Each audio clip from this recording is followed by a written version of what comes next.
My parents in their heyday were some party-throwing, entertaining people. My childhood home was regularly filled to the brim with folks having fun. It may be the neighbors who ate dinner with us more nights at our table than they did at their own. It may be the surprise party for someone in their friend group. It may be every single supper club at the church that found its way to meet at our house. Maybe my sister's wedding reception. It may be all of our parties growing up and even throughout college. It was just one big party all the time at the Umphlett residence. And without fail, as it got late at each of those gatherings and as guests offered to help clean up, my parents insisted that the dishes could wait until the morning. They chose to enjoy the evening with their guests and not to worry with those dishes and those other jobs that could be done easily the next day. So comfortable were they with people staying late into the evening that Mother would go and put on her pajamas by 11:30 and come back out in a bathrobe saying, "Oh, don't let this end the party. I just wanted to be comfortable." And they'd go to bed with the house wrecked and their hearts full. In both the reading from Genesis and the one from Luke's gospel account that we hear today, we hear about hosts who struggle to know when to go and do and when to stop and enjoy their guests. Abraham rushes to go and do upon the visit of these three mysterious men. Abraham, he asks his guests to sit and relax while he and Sarah rush around preparing food for them. And then after all of the temporal needs of those three have been met, the Lord speaks to Abraham from the midst of these visitors. And they tell him something remarkable. Sarah, who is well past child-rearing age, will have a son. The child she has longed for decades, soon will be. And I can imagine her, because it says she's off to the side when she hears this. She's busy doing the dishes, and she overhears them, and she responds to their message of good news with laughter, because this is just ridiculous. I have the dishes to do. I can't be having a baby. In the midst of all their running around and doing for the visiting three men, Abraham and Sarah don't stop to really listen to this word of good news that the visitors has brought to them, or have brought to them. Now, sure, Sarah and Abraham have been model hosts, but something is missing from their hospitality. They can't hear the truth and wonder that's in this news concerning Sarah's child. They've welcomed these guests graciously, but they don't truly listen to them. The parable of the Good Samaritan that we heard last week and appears in Luke's gospel account just before the gospel lesson that we hear today ends with Jesus' admonition to go and do likewise. Jesus teaches how to be a neighbor by encouraging acts of mercy. He encourages us to go and to do mercy. In this week's lesson from the gospel, Martha seems to be struggling with Jesus' teaching because Jesus, it appears, is telling Martha to do the exact opposite of what he had said to do in the Good Samaritan.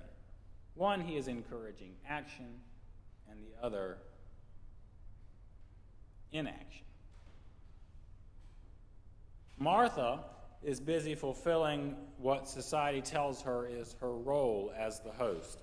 She cooks, she cleans, she makes sure that Jesus and the others have all that they need. But when she complains to Jesus that this no-good sister of her, Mary, isn't helping, that she's just sitting there, Jesus' response surprises Martha. Jesus tells her to slow down. Mary, who sits at Jesus' feet and listens, is doing what is best. And so Jesus lifts up the importance of listening to others on par or even perhaps slightly above the importance of going and doing for others. Both get you there with the other, but one is a path into deeper relationship than the other. Now, that doing that Jesus encourages us to do in the Good Samaritan and other places is often misconstrued. It gets misconstrued in ways that I see pop up all the time. There's that well-known church sign and bumper sticker that we see all around, at least I do, that says, "Jesus is coming, look busy."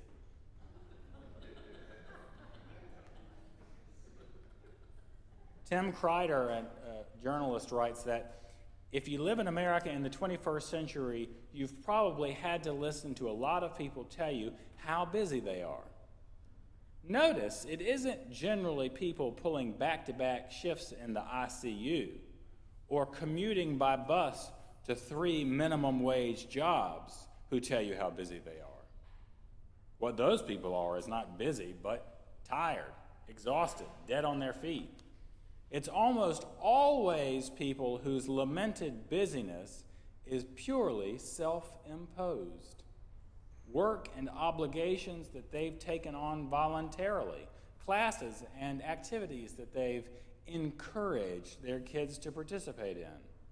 They're busy because of their own ambition or drive or anxiety, because they're addicted to busyness and dread what they might have to face in its absence. He continues that the present hysteria is not a necessary or inevitable condition of life. It's something that we've chosen, if only by our acquiescence to it.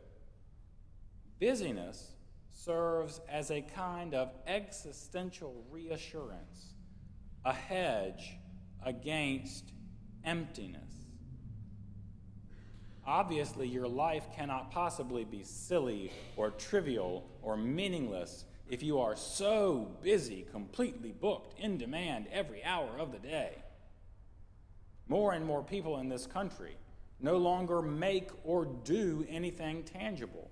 I can't help but wonder whether all this histrionic exhaustion isn't a way of covering up the fact that most of what we do doesn't matter.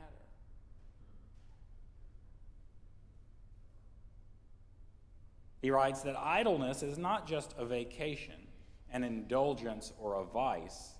It is as indispensable to the brain as vitamin D is to the body.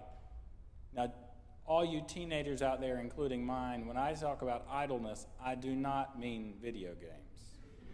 Just making sure that that gets through to everybody here. Put back to the man here. It is as indispensable to the brain as vitamin D is to the body. And deprived of it, we suffer a mental affliction as disfiguring as rickets. The space and quiet that idleness provides is a necessary condition for standing back from life and seeing it whole, for making unexpected connections and waiting for the wild summer lightning strikes of inspiration. That's what Abraham and Sarah miss out on. Lightning strikes in their very midst, but they are too busy to notice or even take it seriously. The doing that Jesus encourages isn't doing for the sake of doing. It's not doing for the sake of our own well-being, even. It's doing for the sake of others, for the sake of learning more deeply how interconnected and how interdependent we all truly are. Donne, where's Anne, my resident poet? Here's my other one, Jason. Donne, of course, wrote, "No man is an island entire of itself." The hard truth is that taking back control of life from the false gods of busyness will likely mean learning to be all right with not having it all, whatever it all is, as defined by society. Yet we may find that in living more intentionally and perhaps more simply, we do indeed have it all.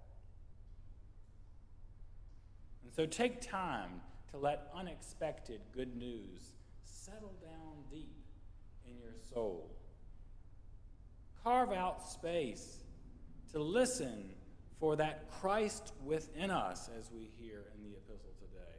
Christ, the hope that is in us, speaking deeply into our souls.